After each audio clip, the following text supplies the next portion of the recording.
The last good day began with a particular quality of light found only above 10,000 feet, a crystalline gold that seemed to hum with unseen energy. Dr. Eris Thorne, a geologist whose soul was as rugged and ancient as the formation she studied, breathed it in, the crisp September air a welcome shock to her lungs. She was a woman built of competent angles and quiet confidence, her movements economical and sure-footed even on the shifting scree.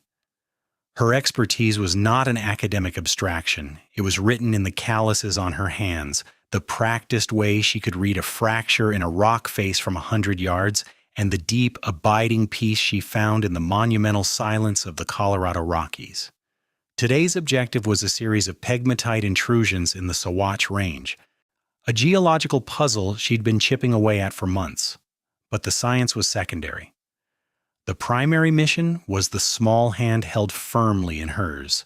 Her son, Finn, was 5 years old, a miniature echo of her own inquisitiveness. He was the vulnerability she carried with her, not a weakness, but a profound and grounding counterweight to her solitary intellectual pursuits. His questions were a constant, delightful barrage. "Why is that rock sparkly, Mama?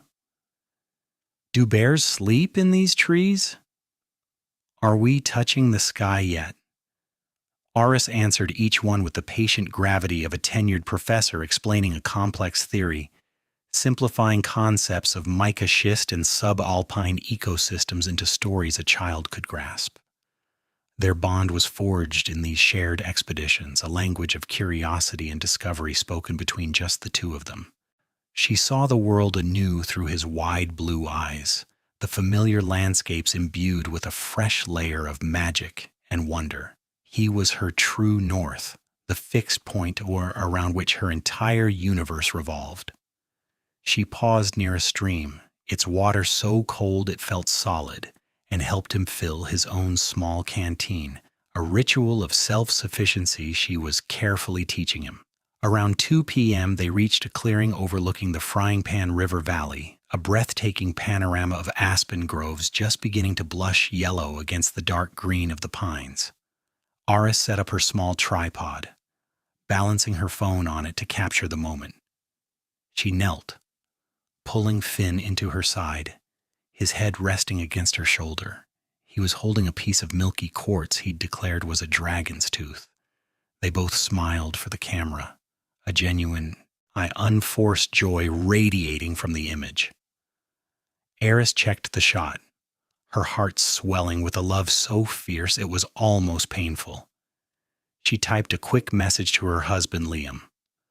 "Top of the world with my favorite explorer. Don't wait up. We're taking the scenic route home. Love you." She attached the photo and hit send, the blue checkmark confirming its delivery a moment later. It was a perfect encapsulation of their life, a proof of life that would soon become a ghost. Back in their quiet home in Basalt, Liam received the text. He smiled. The photo of his wife and son, a small, bright jewel in the middle of his mundane Tuesday afternoon spent wrestling with spreadsheets for his architectural firm. Aris's adventurous spirit was the engine of their family, the force that pulled him and Finn out of the ordinary and into the sublime. He saved the photo, his heart clenching with a familiar mix of pride and a low, thrumming anxiety he always felt when she was deep in the backcountry. He trusted her competence implicitly. She was more at home on a cliff face than most people were in their own living rooms. Still, the mountains were impartial. They held no malice, but offered no mercy. He rationalized his unease, as he always did. She had her satellite messenger. She had supplies for 3 days, even on a day hike. She knew the terrain better than anyone. By 6 p.m., with the sun dipping below the horizon, the rationalizations began to feel thin. He started dinner. The familiar rhythm of chopping vegetables, a poor defense against the creeping dread. He told himself she was just soaking it all in, waiting for the alpenglow. By 8 p.m., the food was cold on the stove. The dread was no longer creeping. It was a cold, heavy presence in the room. He called her phone. It went straight to voicemail. He sent a text to her Garmin InReach device. Hey, getting dark. All okay? No reply. The silence that followed was vast and terrifying. He paced the length of the house, each pass by the window revealing a deeper, more impenetrable darkness in the mountains. His mind became a frantic slideshow of worst-case scenarios: a fall, a sudden storm, an encounter with wildlife. The rationalizations were gone, replaced by a raw, primal fear. At 10:37 p.m., his hands shaking so violently he could barely dial, Liam called 911. The operator's calm, procedural voice was a bizarre counterpoint to the screaming chaos in his head. He explained who his wife was, where she'd gone, who was with her. As he spoke, the words, "my 5-year-old son," his voice broke, and the reality of the situation crashed down on him with the force of an avalanche. The mobilization began before dawn, a formidable display of human will pitted against the indifference of the wilderness.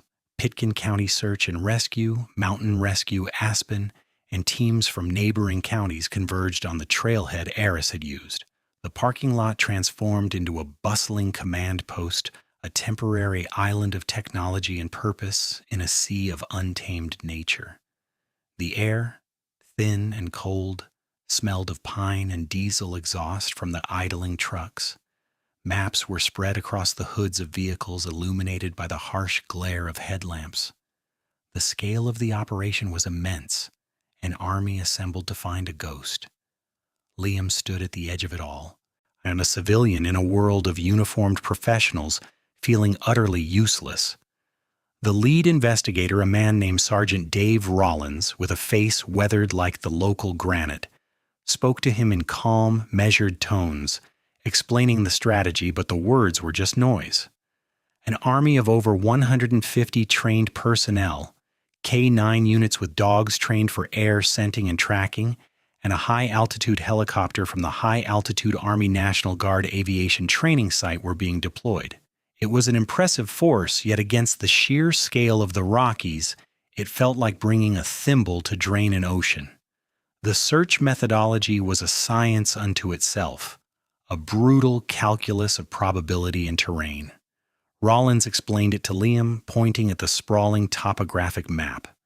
They started with the highest probability areas, the planned route Aris had filed, and then expanded outward in concentric rings of decreasing likelihood. Ground teams were organized into squads of 4, each assigned a specific grid square on the map. They moved in sweeping lines, their eyes scanning every inch of ground, a painstaking, mentally exhausting process. They were instructed to look for anything out of place: a piece of brightly colored clothing, a discarded wrapper, a footprint that wasn't cloven. The K-9 units worked the drainages and denser woods, their handlers giving quiet commands as the dogs, noses to the ground or sampling the air, tried to isolate the unique scent signature of Aris and Finn. Above it all, the helicopter performed aerial sweeps, its rotors beating a rhythmic pulse against the mountainsides. They used a FLIR, forward-looking infrared camera, hoping to detect a heat signature, a flicker of life against the cold earth. But the dense canopy and the warm daytime rock faces created 1,000 false positives, 1,000 fleeting moments of hope that dissolved into nothing. The limitations of the technology and the techniques became starkly apparent. The terrain was a vertical nightmare of canyons, rock falls, and impenetrable thickets of deadfall. A person could be 10 feet from a trail and be completely invisible. For a young searcher named Ben, on his 10th major operation, the third day blurred into a Sisyphean ordeal. The physical toll was immense. His quadriceps burned with every upward step, and his lungs ached in the thin air. The sun beat down, but the wind had a sharp, cold edge that cut through his layers. The frustration was a more insidious kind of exhaustion. He had spent 8 hours meticulously searching his assigned grid, a steep, heavily wooded slope choked with undergrowth. Every snap of a twig made his head whip around. Every flash of color turned out to be a discarded mylar balloon or a piece of surveyor's tape. The sheer, overwhelming nothingness was maddening. The forest was silent, not with peace, but with an unnerving emptiness. He and his team found animal tracks, old campsites, even a rusted-out piece of mining equipment from a century ago, but of Eris and Finn there was no trace. It was as if they had simply been erased from the landscape. As dusk fell, casting long, distorted shadows that played tricks on the eyes, a profound sense of futility settled over him. He felt like a child searching for a lost marble in a wheat field, the scale of the task so disproportionate to his ability to effect it. The mountain was a living thing, ancient and vast, and it held its secrets close. Liam spent those days in a state of suspended animation at the command post. He existed on lukewarm coffee and the fragile hope offered by the crackle of radio transmissions. He watched the teams head out at dawn, their faces set with determination, and watched them return at dusk, their shoulders slumped with the weight of another fruitless day. Sergeant Rollins was a constant, steady presence, providing updates with a professionalism that bordered on gentleness. He showed Liam the grids that had been cleared, marked in green on the vast map. But the sea of red, the unchecked territory, seemed to grow larger with every passing hour. Liam's mind was a torture chamber.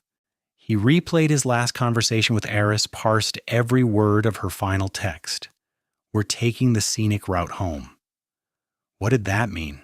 A different trail? An unplanned detour? He provided the search teams with every piece of information he could.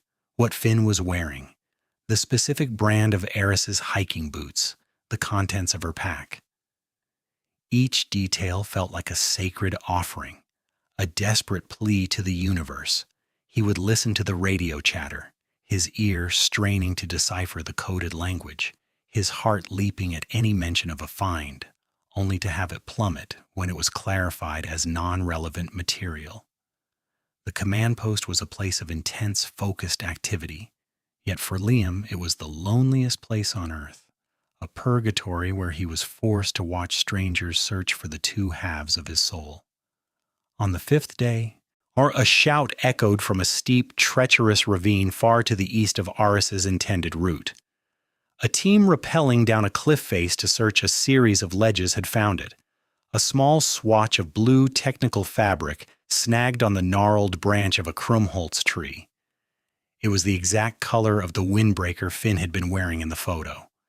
The discovery sent a jolt of adrenaline through the entire operation, a false dawn breaking over the grim landscape of the search. A new theory quickly took hold, supplanting the old ones. Eris, for some unknown reason, had gone far off route, attempted a dangerous traverse, and had fallen. The fabric was the first clue in a tragic breadcrumb trail. It was a horrifying scenario, but it was also concrete. It was a narrative, something to grasp onto in the void. For Liam, the news was a complex torture. The image of Finn falling, of Eris falling, was unbearable, yet it was coupled with a surge of desperate, terrible hope. A fall meant a location. A location meant recovery. It meant an end to the not knowing. The logistical shift was immediate and dramatic. Sergeant Rollins, his face a mask of grim focus, reallocated the majority of the resources to this new search area. The grids on the main map were abandoned. The new focal point was a brutal, unforgiving section of the mountain known to local climbers as the Boneyard. The name was not hyperbole. It was a chaotic jumble of loose talus slopes, sheer cliffs, and deep, narrow chasms. The helicopter was grounded. The terrain was too steep and the winds too unpredictable for it to be effective.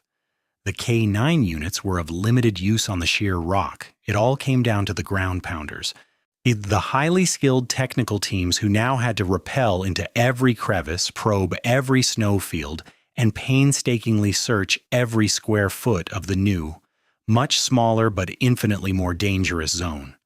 For 3 agonizing days, they worked this new problem. They lowered cameras into fissures too narrow for a person, their lights cutting feeble paths into the deep geological darkness. They used long poles to probe the base of rock falls. The work was slow, perilous, and emotionally draining. Each rappel, each cleared ledge was a small victory that led only to more emptiness. The hope that had surged through the command post began to wane, replaced by a familiar grinding frustration. The debunking came not with a bang, but with a quiet clinical report. The piece of fabric had been sent to the Colorado Bureau of Investigation lab in Denver. They had run a DNA analysis on a microscopic sweat residue found on the collar. On the evening of the 8th day of the search, Sergeant Rollins received the call. The DNA did not belong to Finn, it didn't belong to Eris.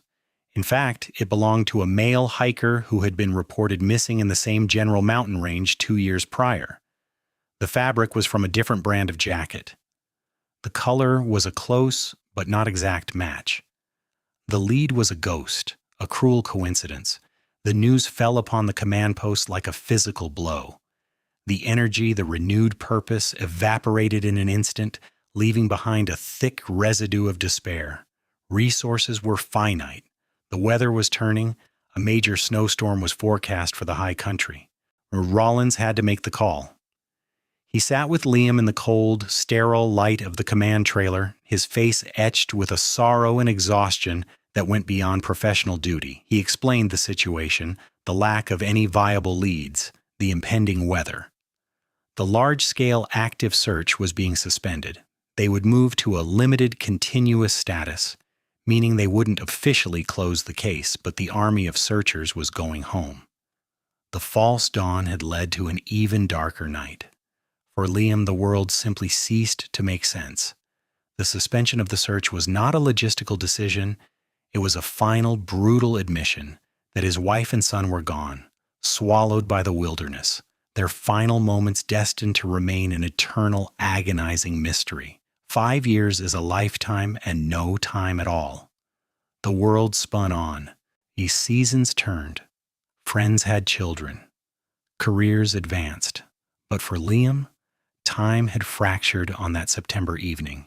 He was preserved in the amber of his grief, living in a house that was no longer a home, but a museum of a lost life.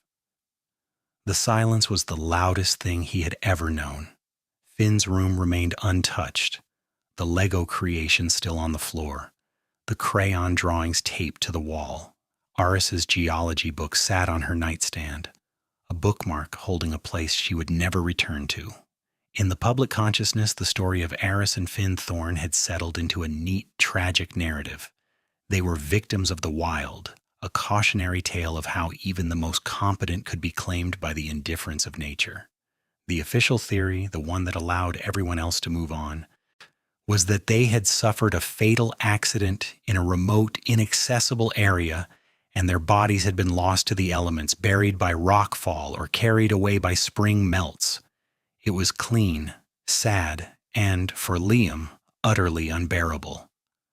This false narrative was a wall he beat against with all his remaining strength. He refused to let Aris and Finn become a tidy footnote in the county's history. Grief for him was not a passive state. It was an active, relentless pursuit. He poured the money from Aris's life insurance not into his own future, but into their past. He hired private investigators, 2 of them, who re-interviewed the same witnesses, re-walked the same trails, and ultimately came back with the same empty hands and sympathetic apologies. Undeterred, he became a digital archaeologist. He learned web design, spending countless nights bathed in the blue glow of his monitor, building a website, thethornmystery.org. It was a stark, professional-looking portal into his personal hell. He uploaded every detail of the case: the last photo, maps of the search area, Aris's hiking itinerary, detailed descriptions of their gear. He created a timeline, cross-referenced weather data, and wrote long, eloquent, and deeply painful blog posts, not just about his love for them, but about the inconsistencies, the lack of any physical evidence, the sheer statistical improbability of 2 people vanishing without a single trace. He scanned and uploaded Aris's geological notes, hoping another expert might see a clue he had missed. This website was his vigil, a digital lighthouse against the encroaching fog of forgetting. One afternoon, where he drove to the home of Sergeant Dave Rollins, who had retired 2 years after the search. He found him in his garden, a man whose face had softened away from the mountains. Liam, clutching a binder full of printouts from his website, made his case again. He wasn't accusatory but desperate, his voice tight with the effort of holding himself together. "Dave, look at the pollen data from the air samples. There was an unusual spike of Artemisia tridentata that week. Aris mentioned studying sagebrush encroachment in her notes. What if she went west into the basin, not east into the peaks? Did anyone really look there?" Rollins listened patiently, his eyes full of a deep, weary sadness. He had heard it all before, the endless what-ifs from a man who could not accept the unacceptable. He gently explained again the logic of the search, the probabilities, the lack of any evidence to justify a new full-scale effort. Liam left not with anger but with a hollowed-out resolve. They saw a grieving husband. He knew he was the last keeper of a truth no one else believed in. His internal world was a landscape of memory and hypothesis. Hope, after so many years, was a strange and painful creature. It was no longer the bright, optimistic hope of the first few days, but a stubborn, pathological refusal to accept their deaths as the final word. It was a hope born of logic as much as love. Aris was too smart, too prepared. Vanishing without a trace was not in her character. His grief was not a gentle sorrow, but a sharp, analytical engine. He would lie awake at night, the topographic map of the Sawatch Range seared onto the inside of his eyelids, running simulations in his head. A rock slide here. A hidden mine shaft there. A sudden, localized flash flood, but none of it fit. The complete absence of evidence was the one fact that screamed the loudest. It was a negative space that felt deliberate, not accidental. He held onto the image of Aris, not as a victim, but as a survivor, a fighter. And Finn. The thought of Finn was a wound that would not scar over. He imagined his son, no longer 5 but 10, a boy with his mother's eyes and his own budding curiosity. This vision was both his greatest comfort and his most profound torture. He was clinging to a ghost story, and he knew it. But letting go would be the real death. It would be an admission that the silence had won. In the late summer, 8 years after Aris and Finn Thorne had been erased from the world, when 2 graduate students from the Colorado School of Mines were doing field work in a remote part of the Holy Cross Wilderness, Maya and Ethan were young, ambitious, and slightly awed by the scale of the landscape they had been assigned to survey. Their project involved mapping alluvial deposits along a seasonal waterway known as Roaring Fork, a tributary that was often little more than a trickle but could become a violent torrent during the spring snowmelt. They were not adventurers, they were academics, more comfortable with sediment cores than rock climbing. They had hiked for 2 days to reach this specific unglamorous basin, a place far from any established trail chosen for its unique hydrological properties. It was a quiet, lonely place, a shallow valley filled with water-smooth stones, and the skeletal remains of trees washed down from higher elevations. The discovery was unremarkable at first. Ethan was using his rock hammer to chip away at a large, flat slab of sandstone, looking for fossils when he saw it. Tucked deep into a crevice beneath the slab, wedged tightly amongst a collection of pebbles and dried mud, was a dark gray object. His first thought was that it was a piece of modern trash, a depressing reminder of humanity's reach. He grumbled, reaching into the crack to pull it out. It was heavier than he expected, dense and solid. As he brushed away the caked-on dirt, he saw the distinctive shape in the small, shattered screen. It was a GPS device, but a ruggedized, professional-grade one, not a typical consumer model. Maya came over intrigued. "What is that?" she asked. Ethan turned it over in his hand. "Some kind of satellite messenger, I think. Looks like a Garmin InReach." It was battered, the casing scratched and gouged, the screen a spiderweb of cracks. But it was strangely intact. It had the feel of an object that had been lost, not discarded. Maya noticed a small metal plate on the back, mostly obscured by grime. She used the edge of her multi-tool to scrape it clean. Engraved on the plate were a series of numbers and a name. Property of Dr. A. Thorne, Department of Geology. The name meant nothing to them, but the slow dawning of significance began to take hold. This wasn't trash. This was a piece of someone's life, lost in a place where people did not simply lose things. Their scientific curiosity immediately shifted to a more human one. Who was Dr. A. Thorne? How did this expensive piece of equipment end up here, under a rock slab, miles from any trail? They debated what to do. Their first instinct was to try to turn it on, but the charging port was corroded and clogged with silt.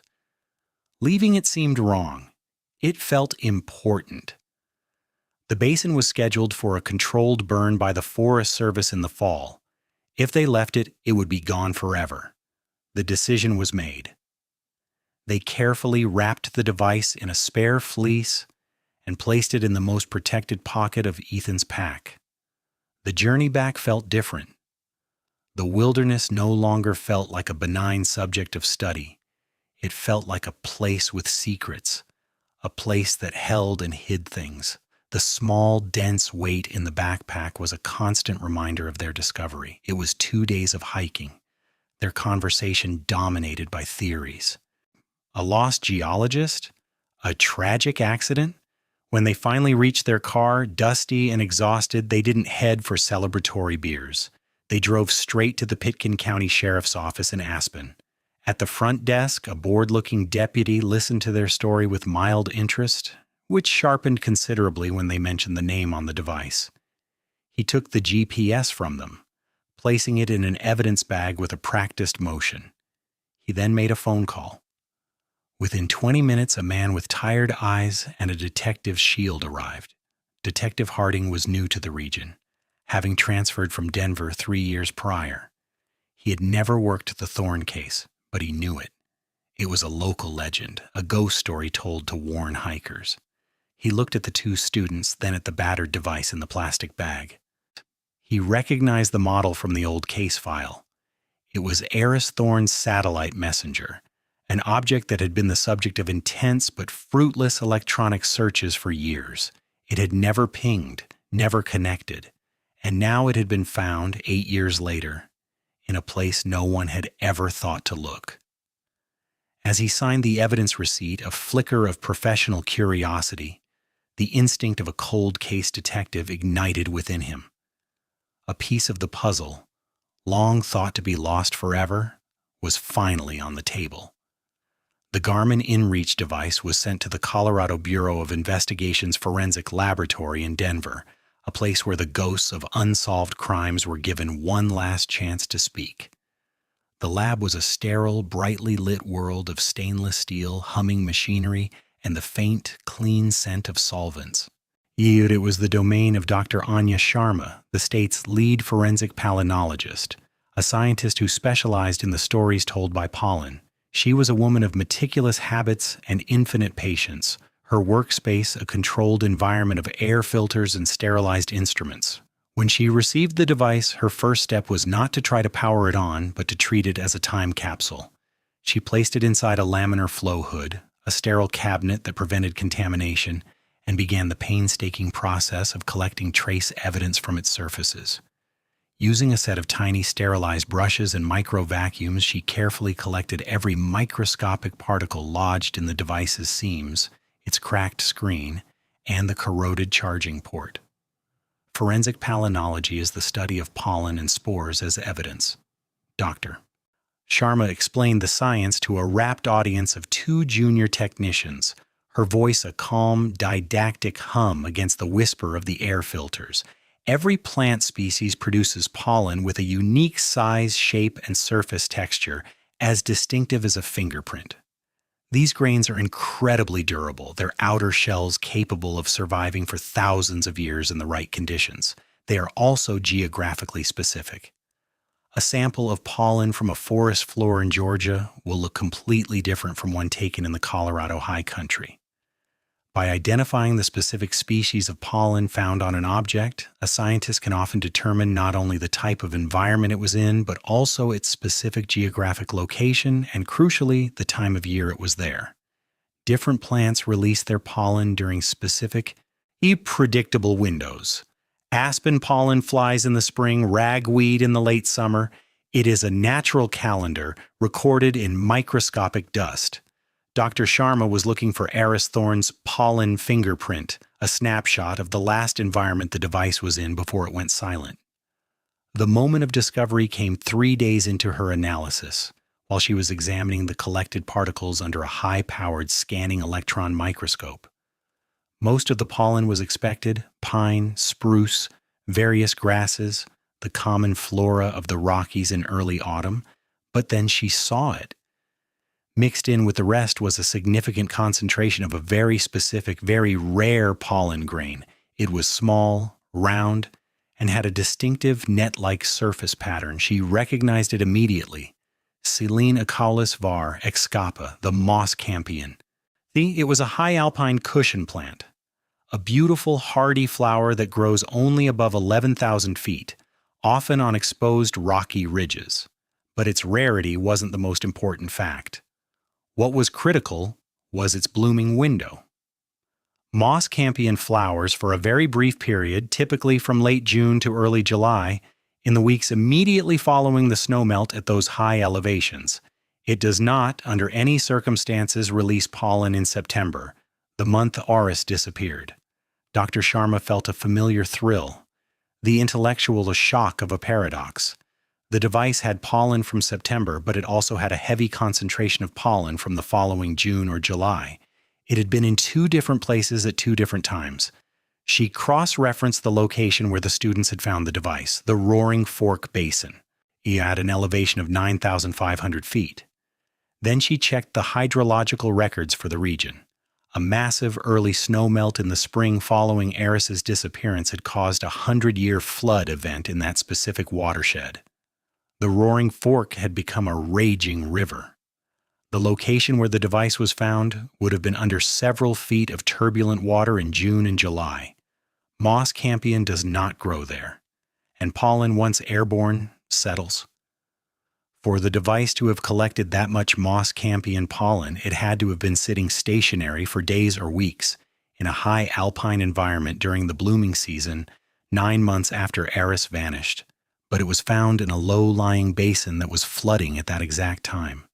The device could not have been where it was found when it collected that pollen. It had to have been somewhere else, somewhere high up, and then been moved. Detective Harding sat in his office, the preliminary forensic report from Dr. Sharma open on his desk. He read it once, then again, the implications slowly rearranging the entire architecture of the case in his mind.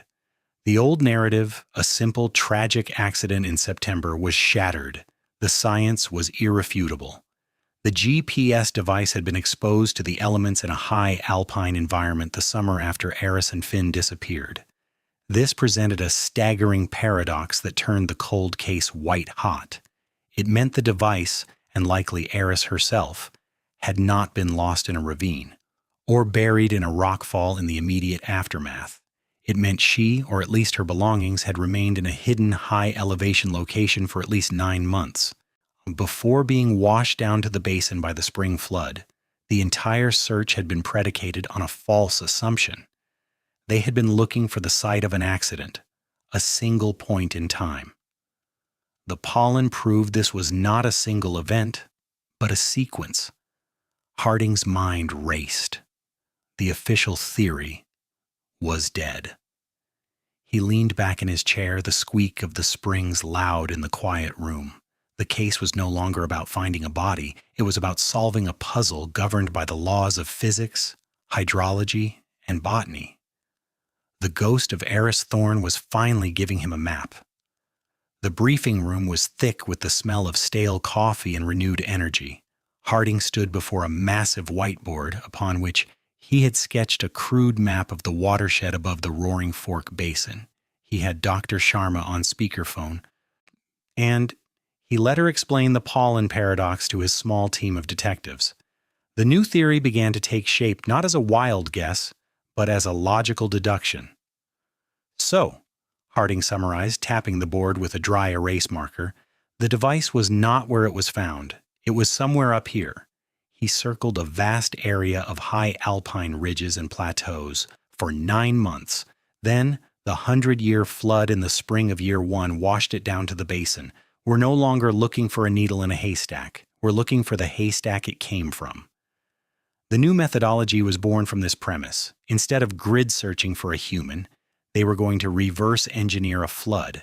They pulled in a hydrologist from the U.S. Geological Survey who began building a sophisticated computer model of the flood event in using topographical data and historical water flow rates. The goal was to create a probability plume, a map showing the most likely origin points for debris found in the Roaring Fork Basin. The model was complex, factoring in slope, vegetation, and soil composition. After a week of computation, it spat out a primary search area, a remote, bowl-shaped glacial cirque at 12,000 feet, a place named Sorrowful Basin on old maps. It was a place the original search had never touched, considered too far and too high to be plausible. The new search was nothing like the first. It wasn't a massive army.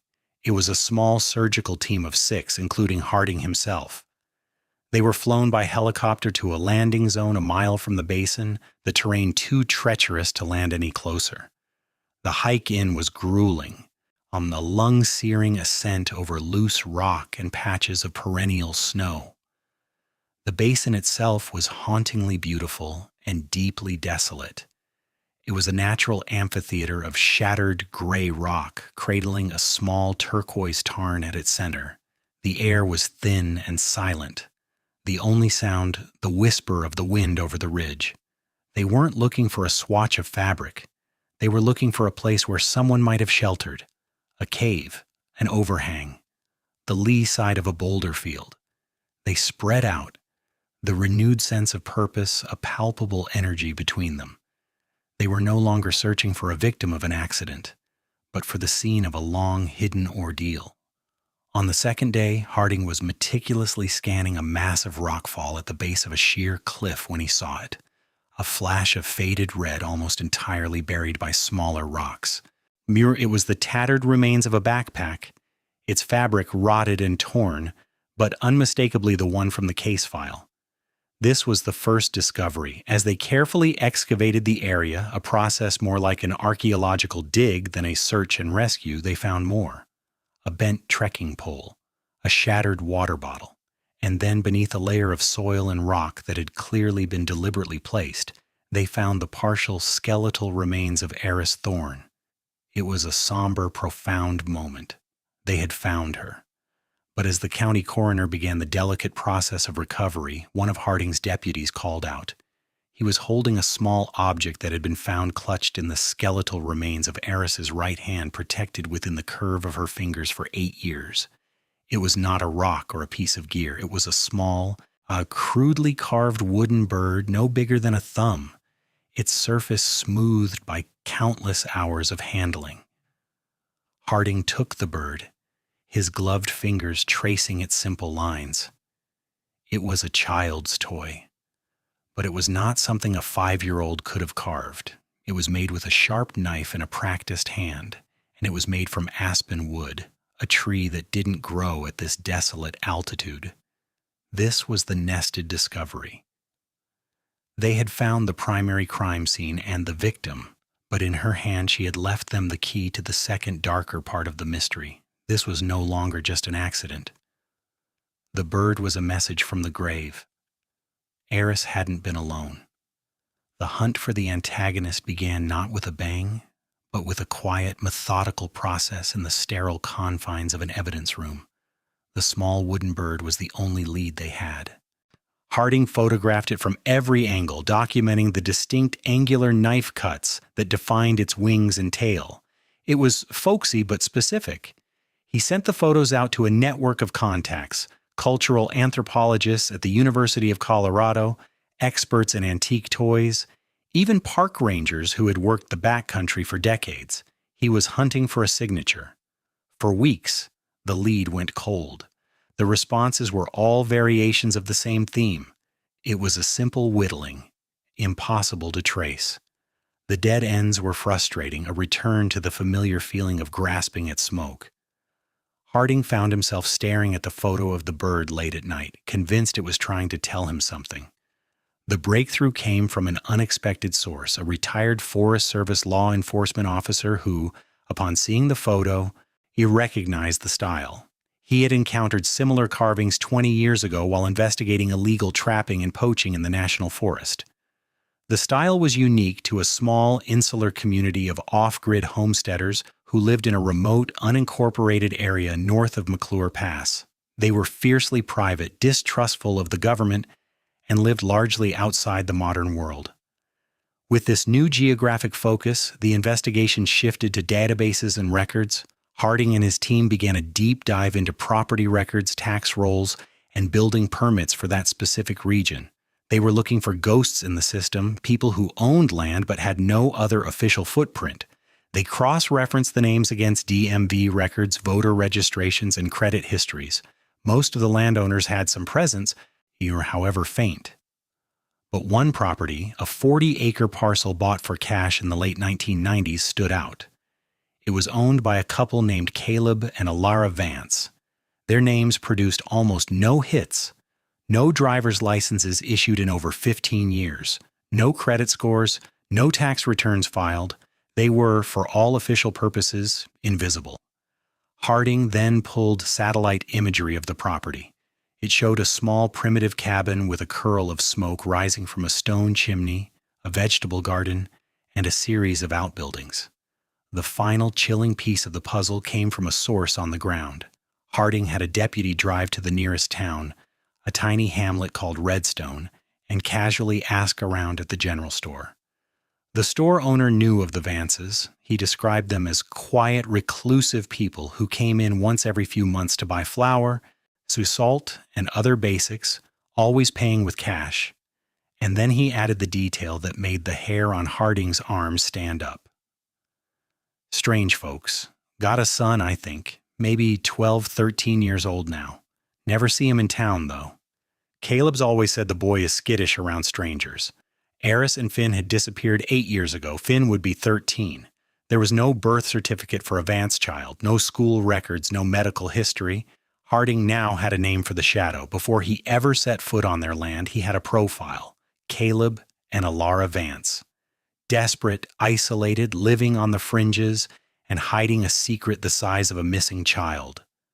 The final approach was quiet and deliberate. Harding, along with his partner and 2 other deputies, drove their unmarked vehicles as far as the dirt road would allow, then walked the last half-mile to the Vance property. The cabin was nestled in a thick stand of aspen trees, looking more like a part of the forest than an intrusion upon it. It was small and rough-hewn, with a sagging porch and windows like dark, vacant eyes. Wood smoke hung in the still air, carrying the scent of pine and poverty. As they approached, a man emerged from the cabin. He was tall and gaunt, with a long, unkempt beard and eyes that held a deep, hunted weariness. This was Caleb Vance. He held a half-carved piece of wood and a knife in his hands. He didn't look surprised to see them, more resigned, as if he had been expecting this visit for years. Harding introduced himself calmly, his hand resting near his sidearm, not as a threat but as a precaution. "Caleb," he said, his voice even. "We need to talk to you about Eris Thorne." At the mention of the name, a tremor went through Caleb's body. He looked past Harding, toward the dark woods, and a story 8 years in the making began to unravel. They sat on the porch, the deputies standing back, creating a perimeter. Caleb's wife, Alara, a thin, ghost-like woman with fear in her eyes, watched from the doorway. Caleb began to speak, his voice raspy from disuse. He told them how he'd been checking his trap lines high up in the mountains, in what the maps called Sorrowful Basin. He heard a cry, and he found Eris at the bottom of a rock slide. Her leg was shattered, a compound fracture. The boy, Finn, was with her, miraculously unharmed but terrified. Caleb was a man of the woods. He knew basic first aid. He splinted her leg, gave her water. Her satellite phone was smashed in the fall. They were miles from any help. He told her he would get her down the mountain, but a blizzard rolled in that night, trapping them in the basin. For 3 days he tended to her. He kept her and the boy warm, fed them from his own meager supplies. But the infection in her leg took hold, and she grew weaker, delirious with fever. On the 4th day she died. Caleb, terrified of the authorities he had spent his life avoiding, panicked. He buried her, taking her pack and gear with her, and in his grief and confusion, he made a decision that would define the rest of his life. He took the boy. This was the first barrel. The confession solved the primary mystery. Eris hadn't died instantly. She had fought, and a stranger had tried to help her. Harding felt a wave of professional resolution, a sense of an old story finally being closed. The case was solved, but as Caleb finished, Harding's eyes drifted past him to the doorway of the cabin.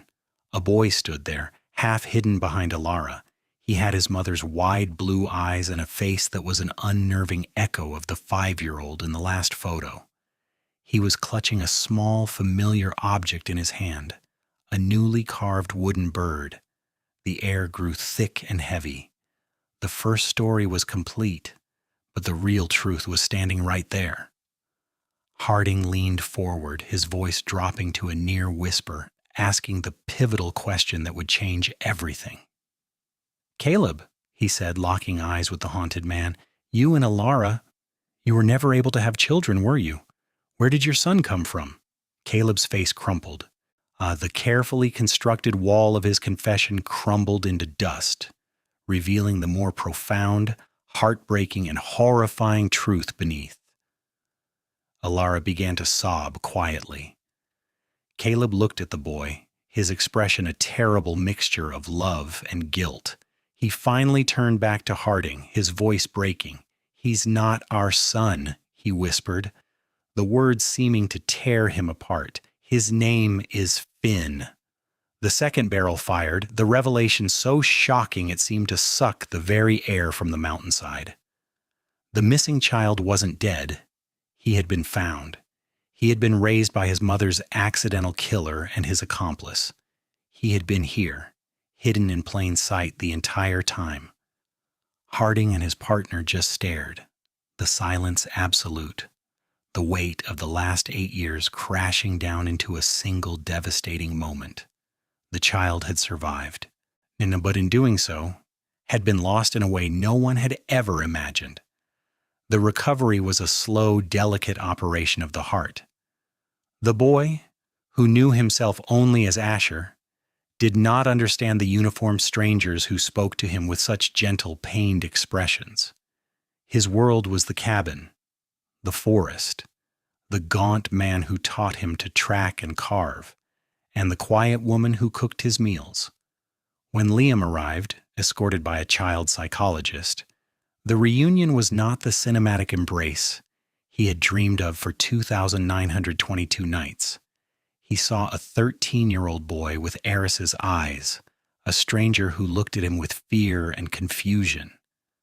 Liam fell to his knees, his body racked with sobs, as he looked at the son he had lost and found in the same breath. The long walk home was not a triumphant march, but the first tentative steps on a journey across a vast, uncharted, emotional landscape. The boy Finn was alive, but Asher, the boy who had survived, was a ghost that would walk beside him. The legal fate of Caleb and Alara Vance was as complicated as their crime. They were not charged with murder. The evidence and Caleb's confession corroborated the story of Eris's accidental death and his attempts to help her. But they were charged with kidnapping, obstruction, and a host of other felonies related to the concealment of Finn. Their poverty and desperation were presented as context, not justification. The court saw not monsters, but two broken people who, in a moment of profound crisis and misguided grief over their own childlessness, had made a monstrous choice. They were sentenced to prison, their faces impassive as they were led away, leaving behind an echo of what might be called love in its most twisted, selfish form. For Liam, the aftermath was a new kind of purgatory. The world celebrated a miracle, but he lived with the complex reality. He had his son back, but he had to mourn the 5-year-old he'd lost while getting to know the 13-year-old stranger who now lived in his house. Finn, or Asher, as he sometimes called himself in moments of distress, was a child of the wilderness, uncomfortable with modern sounds, enclosed spaces, and the expectations of a world he had never been a part of. Their home was filled with therapists, tutors, and a silence more profound than the one Liam had endured when he was alone. It was the silence of two people who shared blood but not a past, trying to build a bridge across an 8-year chasm of trauma and secrets. The joy of the reunion was real, but it was alloyed with a deep, pervasive sorrow for the life that had been stolen from them both. Years later, on a cool September afternoon, Liam and Finn, now a young man of 17, stood on a ridge overlooking the Sawatch Range. Finn was taller than Liam now, still quiet, but the fear in his eyes had been replaced by a familiar, thoughtful curiosity. His mother's legacy. He had slowly, painstakingly reconnected with the boy he once was, integrating the wildness of Asher with the memory of Finn. The healing was not complete, nor would it ever be. The scars were too deep, but they had learned to live with them. Finn pointed toward a distant peak, its granite face glowing in the late afternoon sun. "She would have liked this light," he said, his voice quiet but clear. It was the first time he had spoken of Aris in the present tense. Liam put his arm around his son's shoulders, the simple contact a universe of meaning. He didn't reply. He just looked out at the vast, beautiful, and impartial mountains that had taken everything and in the end had given something back. Justice had been served, a mystery solved, but the truth was that some things once broken can never be made perfectly whole again. They could only stand together, two survivors on the edge of the world, finding their way home in the long, complicated twilight.